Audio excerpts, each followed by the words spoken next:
Terbukti melanggar undang-undang tentang tindak pidana pornografi terhadap korban mahasiswi, terdakwa Reza Gasarma, oknum mantan dosen Fakultas Ekonomi Universitas Sriwijaya, akhirnya divonis oleh Majelis Hakim Pengadilan Negeri Palembang dengan hukuman pidana 8 tahun penjara.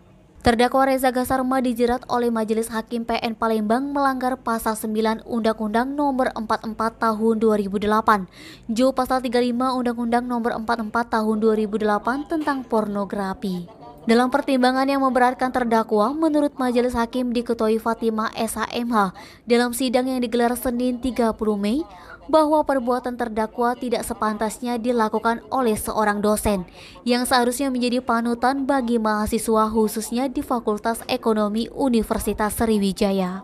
Tidak hanya itu, dijelaskan dalam amar putusannya bahwa perbuatan terdakwa telah mencederai nama baik Universitas Sriwijaya di mata masyarakat, serta perbuatan terdakwa menimbulkan trauma yang mendalam, perasaan takut dari para korban mahasiswi, dan terdakwa memberikan keterangan berbelit-belit di persidangan. Selain menjatuhi pidana 8 tahun penjara, terdakwa juga dijatuhi pidana denda sebesar 500 juta, yang mana apabila terdakwa tidak sanggup membayar, maka diganti dengan pidana kurungan selama 6 bulan. Usai mendengarkan vonis yang dijatuhkan tersebut, terdakwa Reza Gasarma yang dihadirkan secara visual dengan melalui penasihat hukum Gani Arius SHMH langsung menyatakan banding.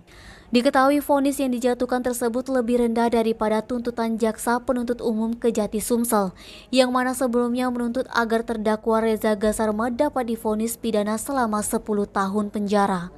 Fadli, Sumeko TV melaporkan.